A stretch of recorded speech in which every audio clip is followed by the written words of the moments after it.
perigosos.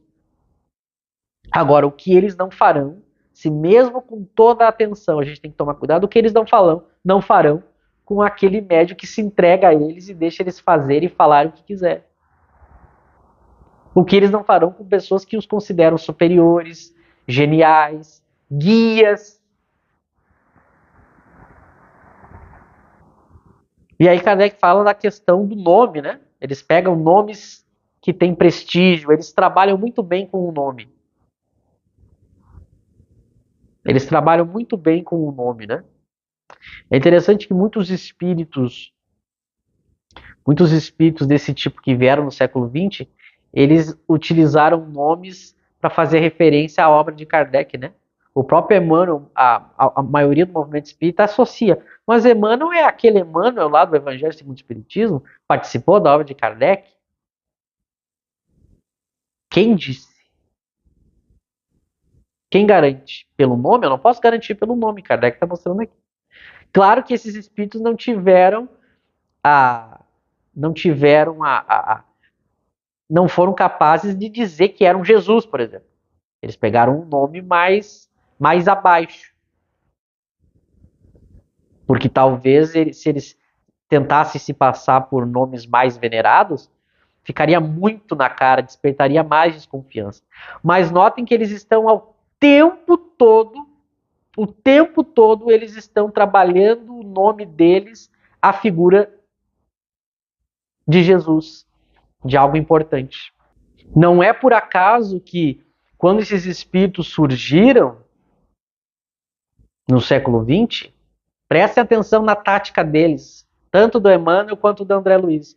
O Emmanuel, ele se apresenta e logo ele começa a ligar o nome dele à história do Cristo. Por isso todos os romances que ele construiu, dos quais ele também é personagem, ele está muito próximo do Cristo. Porque isso dá autoridade, né? Eu não digo que eu sou, mas me ligo à importância para também isso me dar autoridade nas coisas que eu vou falar. O André Luiz é a mesma coisa. Notem que ele se coloca como alguém que veio trazer uma novidade e que ele é o porta-voz do mundo dos espíritos para descrever o mundo espiritual. Porque na verdade não é que é o André Luiz sozinho falando, ele representa uma pleiade de espíritos. Tanto que muita gente do movimento espírita que defende a obra do André Luiz diz isso. Que ele não representa ali a opinião pessoal dele, mas um grande grupo de espíritos superiores. Então o espírita ele procura trabalhar sempre essa ideia da autoridade. Algo ligado à autoridade, que é para que as pessoas aceitem mais facilmente. Como aconteceu. Eles forçaram o seu médium a ter uma vida de santo religioso, porque a partir disso eles tinham crédito naquilo que eles falavam, que é o que as pessoas falam até hoje. Mas como que um médium que fazia o bem teria espíritos mentirosos? Percebam a tática? Vamos continuar nesse riquíssimo item 246. Diz Kardec, abre aspas. Procuram deslumbrar por meio de uma linguagem empolada, mais pretensiosa do que profunda, eriçada de termos técnicos e recheada das retumbantes palavras caridade e moral. Cuidadosamente evitarão dar um mau conselho, porque bem sabem que seriam repelidos. Daí vem que os que são por eles enganados os defendem dizendo, bem vedes que nada dizem de mal. A moral, porém, para esses espíritos é simples passaporte, é o que menos os preocupa. O que querem, acima de tudo, é impor suas ideias, por mais disparatadas que sejam. Vejam o que Kardec explica.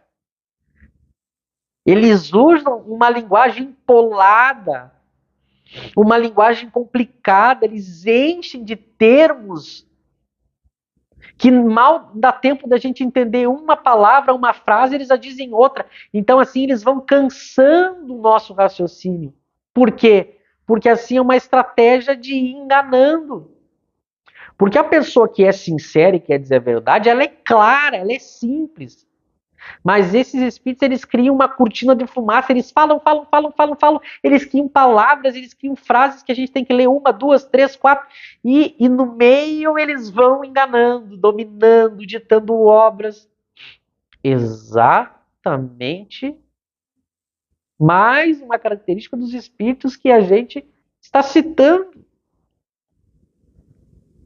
Basta que a gente leia as obras, tanto do André Luiz quanto do Emmanuel, a gente vê a prolixidade do linguajar desses espíritos. Eles falam sempre empolados.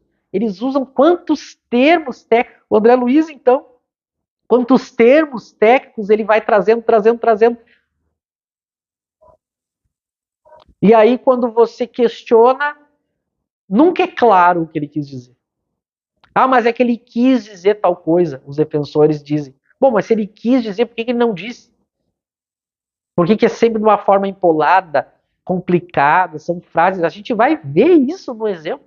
Frases que a gente fica assim, mas o que ele quis dizer aqui?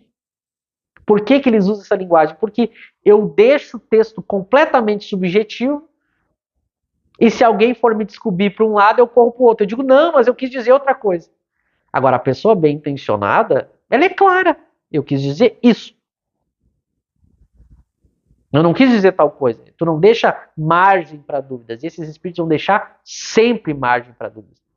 Tanto que até é tão interessante isso que os próprios defensores da obra, a prova disso é que os defensores da obra, eles não concordam entre si. Demonstrando como esses espíritos não são claros no que eles estão querendo dizer. E aí Kardec fala, as palavras, é recheado das palavras caridade e moral nos textos deles, exatamente como na obra do André Luiz e de Emmanuel. É sempre Jesus, amor, fé, Deus, o bem, a caridade, a oração, sempre. Se a gente torcer, é sempre isso. Mas aí quando a gente olha com mais cuidado, é isso misturado com quantas ideias? E Kardec fala do médium e dos fascinados que defendem esses espíritos justamente porque eles dizem, né?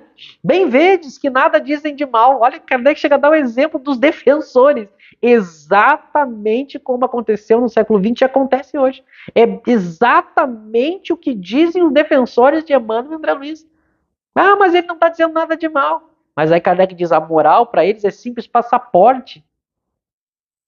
Que eles usam esses termos para colocarem as suas ideias, as suas mentiras, as suas falsidades, para dominar, para serem seguidos.